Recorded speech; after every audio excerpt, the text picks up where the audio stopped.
焚き火の時間がやってきました。もうずっと楽しいですよ、大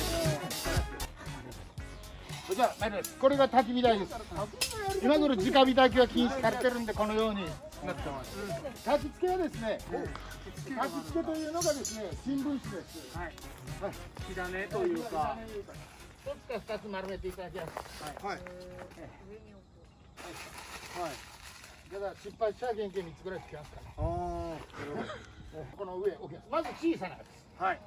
大きいやつドガーンと置いたら燃えませんからね。あ。ここへ置きます。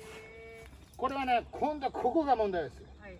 これがですね、ああ、すごい。こう煙突になるような感じ。煙突がなぜ燃えるか知っていますかい？わかりません。枯れないです。煙突の下の滝口と煙突の先の気圧の差がありましてね、ジェット気流が割れて上に上がるんですよ。なんちゅう言葉遣いになってるんだろうこれ。煙突効果でやりますからね。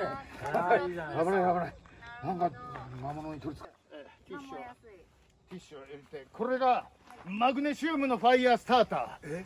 ファイヤースターター。ファイヤースターター言うてね、まあ火打ち石みたいなもんですからね。マッチじゃないんじゃ。ちょっと待って。こっちからじゃないと逃げてると思うか。それでマグネシウムをね、ここへシュパシュパシュパで削るってこっから削れんのですよ。でもマッチじゃないんですよ。これ。できるんですかこれ。わ、すげえすげえ。そんな近づいてやる。すげえ。ここですかさず皆さんには今日はね、特別ゲストを用意しております。なんすか。何？何？火吹きだけでございます。ゲボみたいおお、一気に燃える。これ吹かないと。これ新品ですからどうぞ。ちょっと井上さん。おいですね。もうおいですね。もう。火吹き棒ってそんなすごい？すごいんですよ。本当に本当に。うわーい。ここ